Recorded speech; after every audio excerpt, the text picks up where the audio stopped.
There is a man in Hollywood who stared into the camera in front of millions of people and said children are being trafficked, tortured, and sold by the most powerful people on earth. And instead of being celebrated as a hero, he was laughed at, mocked, called mentally unstable, and quietly removed from every major studio project in the industry. His name is Jim Caviezel, and for nearly 2 decades, Hollywood made sure you forgot he existed. But something is changing. The same things that got him blacklisted are now being openly discussed in Congress, in federal courtrooms, and on the biggest podcasts on the planet. And more people every single day are starting to ask the same uncomfortable question. What if he was telling the truth the entire time? We are going to go deep on the full story, the career, the blacklist, the conspiracy, and why the mainstream media still refuses to take him seriously, even as the evidence continues to mount. Jim Caviezel was born on September 26, 1968, in Mount Vernon, Washington, the son of a chiropractor father and a homemaker mother who raised 5 children in a deeply devout Roman Catholic household. Faith was not a Sunday morning ritual in the Caviezel home. It was the foundation of everything. His mother was diagnosed with breast cancer when Jim was young, and she survived. His sister Ann was also diagnosed with a serious heart condition, and she survived.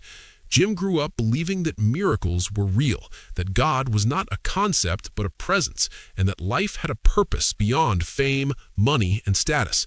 That belief would define every decision he ever made in Hollywood, and it would cost him nearly everything. He was a gifted athlete in high school, playing point guard on the basketball team with dreams of going pro before a knee injury derailed that path. He shifted focus to acting, enrolling at the University of Washington before eventually transferring to Santa Monica College in California to pursue performance more seriously. He scraped together a living doing small television appearances, grinding through the kind of obscure early career that most actors quietly give up on. His first real break came in 1998 with the war film The Thin Red Line, directed by Terrence Malick, one of the most critically respected filmmakers in the world.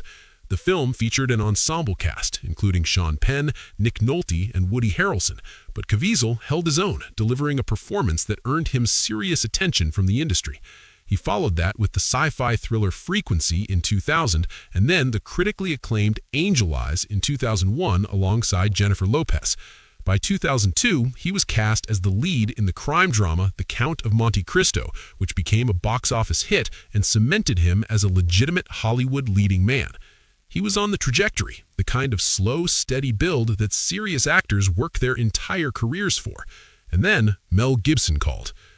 When Mel Gibson offered Caviezel the role of Jesus Christ in The Passion of the Christ, every agent and manager in his circle told him the same thing. Do not do this. You will never work in this town again. The film was considered too religious, too graphic, too controversial, and too financially risky for any major studio to back. Gibson was financing it himself, and the role of Jesus in a film that Hollywood insiders were already calling career suicide was not exactly a coveted opportunity. But Caviezel said yes. He has spoken at length about why. He believed it was a calling, not a career opportunity. A calling, and the experience of making that film would permanently alter the course of his life in ways that no one could have predicted. During production, Caviezel was struck by lightning on set. He dislocated his shoulder carrying the cross. He suffered hypothermia. He developed a lung infection. He endured physical abuse during the filming of the scourging scenes so severe that it left real scars on his back. He was separated from the rest of the cast and crew during breaks because Gibson wanted to maintain the authenticity of isolation on screen. By the time filming wrapped, Caviezel described himself as permanently changed, not just as an actor, as a person. The Passion of the Christ was released on February 25, 2004, and it did something that Hollywood had declared impossible. It made $611 million worldwide on a budget of $30 million. It shattered records for an independent film. It broke records for an R-rated film. It broke records for a foreign language film. Church attendance rose in the weeks following its release. Millions of people described it as one of the most spiritually significant experiences of their lives. The film was nominated for 3 Academy Awards, and Jim Caviezel was not invited to the ceremony. He was not given any of the major press tours. He was not handed the career-defining follow-up roles that should have come with being the lead of one of the most financially successful films in the history of independent cinema. Instead, the silence from Hollywood was deafening. He has since stated openly and on the record that after The Passion of the Christ, he was effectively blacklisted, that the roles dried up, that the calls stopped coming, that powerful people in the industry made very clear, without ever saying it directly, that Jim Caviezel was no longer welcome at the table. And that is when things get very interesting. Because Jim Caviezel did not go quietly. He did not issue an apology. He did not distance himself from Mel Gibson. He did not show up on late-night television and laugh about his past and signal to the Hollywood establishment that he had learned his lesson. Instead, he started talking about things that nobody in his position was supposed to talk about. He began speaking openly about human trafficking, about child exploitation, about what he described as an organized, deliberate system of abuse involving some of the most powerful people on the planet. He did not speak in vague terms or in coded language. He used specific words. He named specific networks. He pointed directly at the global elite, and he did it at conventions, at church events, at conferences, in interviews, anywhere someone would give him a microphone. Most of the mainstream media covered it the way they cover everything they don't want people to examine. They ignored it, or they mocked it. They ran brief segments characterizing him as a conspiracy theorist, a religious extremist, a man who had lost his grip on reality after years outside the Hollywood spotlight. But here's what they didn't cover. In 2021, the United States Department of Justice reported that human trafficking is one of the most profitable criminal enterprises annually, generating an estimated $150 billion globally. The International Labor Organization estimated that at any given time, roughly 4.5 million people are trapped in forced sexual exploitation globally. The National Center for Missing and Exploited Children handles hundreds of thousands of reports every year in the United States alone. This is not a fringe conspiracy theory. This is documented reality. It's on government websites. It's in federal reports. And Jim Caviezel was screaming about it for years, while Hollywood laughed. And then Jeffrey Epstein happened.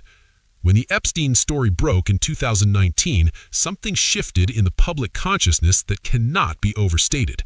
Because for decades, the idea that a network of ultra-wealthy, ultra-powerful individuals could operate a large-scale child trafficking operation, fly underage girls on private jets to private islands, and do so with total immunity from prosecution while enjoying the friendship and protection of presidents, princes, and prime ministers, that idea had been dismissed as the ravings of lunatics, conspiracy theorists, dangerous extremists.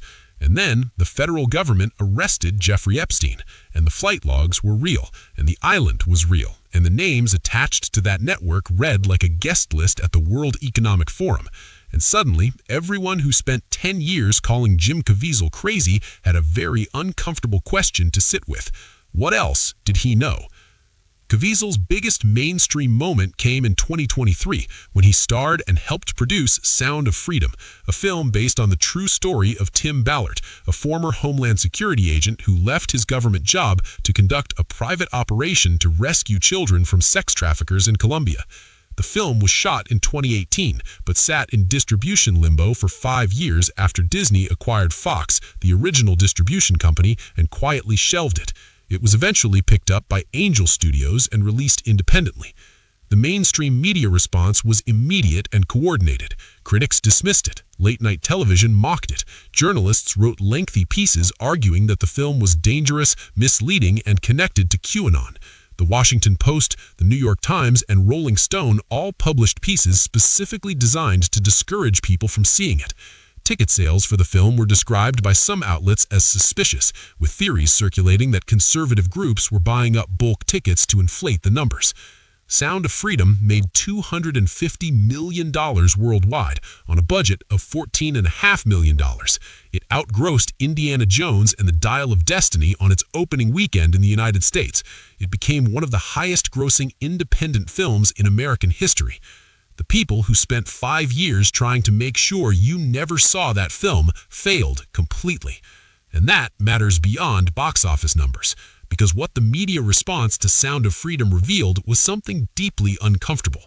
The machinery that exists to shape cultural narrative in this country did not just ignore the film, it actively and aggressively tried to kill it. You have to ask yourself why.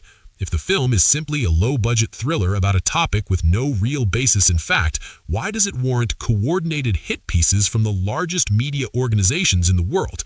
Why does a movie about child trafficking earn more hostile press coverage than almost any other film released that year?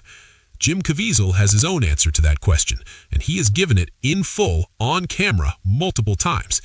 He believes there's a class of people in positions of extraordinary power and wealth in entertainment, in politics, in finance, and in international institutions who have a direct interest in making sure the public never examines too closely what happens to vulnerable children in this world. He believes the country told them was dangerous. We're living in a moment where the things that got people blacklisted 5 years ago are being confirmed in federal court, where the conspiracies that cost people their careers are showing up in congressional testimony, where the men and women who are called crazy for asking inconvenient questions are quietly being proven right, one headline at a time. Jim Caviezel paid a massive price for saying out loud what a lot of powerful people needed everyone to keep quiet. And the world is slowly, uncomfortably, and undeniably catching up to him. The question is not whether you believe him. The question is whether you have been paying attention.